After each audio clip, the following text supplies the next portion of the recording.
The words forgiveness and reconciliation are often used interchangeably, as if they were two sides of the same coin. People sometimes believe that if you forgive someone, you are automatically required to let them back into your life, to trust them again, or to restore the relationship to its former state. This is a profound and dangerous misconception. In reality, forgiveness and reconciliation are two entirely different concepts. One is an internal, personal act of liberation, while the other is an external, relational process. Understanding this distinction is not just an academic exercise. It's a critical tool for navigating personal relationships, healing from deep wounds, and protecting your emotional well-being. This document will explore what each of these concepts truly means, why they are not the same, and how they function in real-world scenarios. At its core, forgiveness is a personal, unilateral act. It is something you do for yourself. It is the intentional and voluntary process of letting go of the resentment, anger, and desire for revenge against someone who has wronged you. It is a decision to release the other person from the emotional and psychological hold they have over you. Forgiveness is not about condoning or excusing the harmful behavior. When you forgive, you are not saying, "What you did was okay." You are simply saying, "I will no longer allow what you did to control my emotions and dictate my happiness." It's a powerful act of self-care and self-liberation. Key components of forgiveness include an internal process. Forgiveness happens inside you. It doesn't require the other person's apology, remorse, or even their presence. You can forgive someone who is deceased, unrepentant, or absent. Releasing resentment. It is an active choice to stop replaying the hurt in your mind.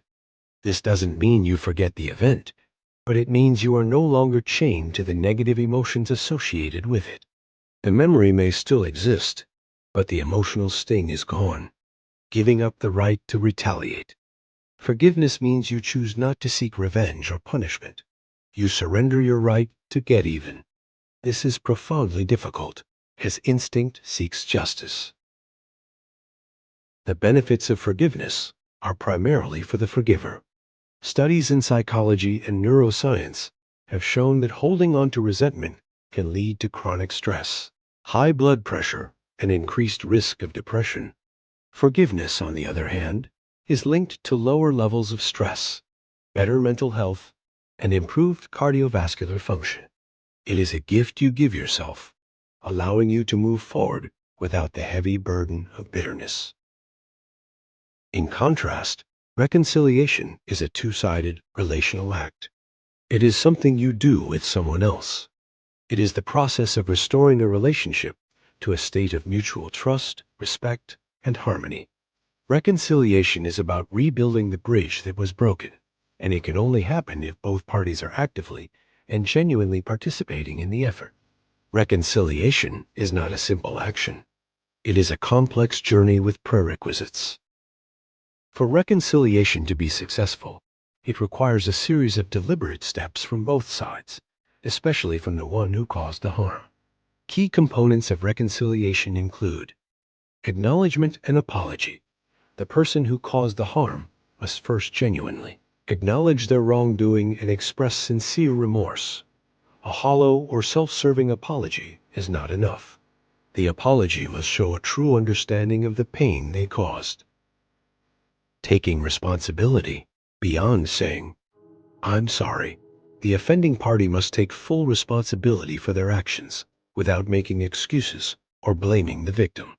They must show through their words and actions that they understand the impact of their choices. Changed behavior. This is the most crucial component. For reconciliation to be authentic and sustainable, the person who caused the harm must show a real, demonstrable change in behavior. If the abuse, lying, or betrayal continues, reconciliation is not possible and should not be attempted. Rebuilding trust. Trust is the foundation of any healthy relationship, and it is the first thing that is destroyed by a betrayal. Rebuilding it is a slow, gradual process that requires consistent, trustworthy behavior over a long period. It cannot be rushed. Unlike forgiveness, reconciliation requires proximity and vulnerability to engage. You must be willing to engage with the person, to listen, and to test whether their changed behavior is real. Because of this, it is an act that carries significant risk. If the other person is not truly committed to changing, you are vulnerable to being hurt again. Understanding the difference is a matter of self-preservation. It empowers you to prioritize your own well-being without feeling obligated to re-enter a potentially harmful situation. Consider a person who has been emotionally abused by a family member. They can choose to forgive that person to release their own anger and find peace. They can say, "I am letting go of my resentment. I will not let your actions define my life." This act of forgiveness frees them. However, they are under no obligation to reconcile with that person. If the family member has not shown genuine remorse, reconciliation would be dangerous. Attempting reconciliation could lead to more pain. In this case, forgiveness allows for healing, while a clear and firm boundary protects them from further harm. Another common scenario is a relationship with a narcissistic individual. A narcissist is often incapable of true empathy or remorse. They may offer a manipulative apology to regain control, but they will not change their underlying behavior. Attempting to reconcile is a futile, damaging effort. However, you can still forgive them for your own sake, not to excuse their behavior, but to free yourself from the emotional prison of their actions. Navigating these concepts in your own life can be challenging. Here are some practical steps to consider. 1. Acknowledge the pain. Before you can forgive or reconcile, you must first fully acknowledge the harm that was done to you.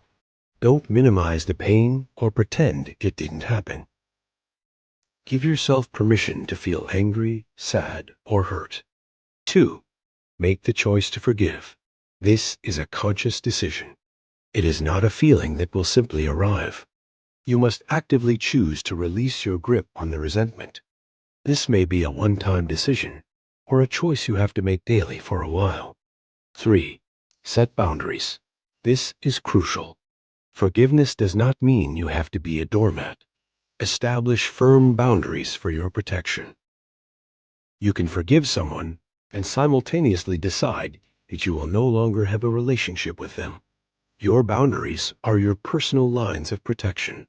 4. Evaluate for reconciliation. Only after you have worked through forgiveness and the other person has demonstrated genuine remorse, accountability, and changed behavior should you consider reconciliation. 5. Start small. If you decide to reconcile, don't jump into a deep relationship overnight. Start with small, low-risk interactions. Observe whether the person's changed behavior is consistent and lasting. Rebuilding trust takes time and patience. In the end, forgiveness and reconciliation are two very different roads. Forgiveness is the path of personal freedom. It is a gift you give yourself, allowing you to let go of the pain and move forward with peace. Reconciliation is the path of relational restoration, requiring mutual commitment. It is a gift that can only be built between two people who are committed to honesty, humility, and trust. You can, and often should, forgive even when reconciliation is impossible or unwise. The choice is yours. It is a choice that honors your own healing and recognizes that you deserve to live a life free from bitterness, regardless of whether the person who hurt you has changed.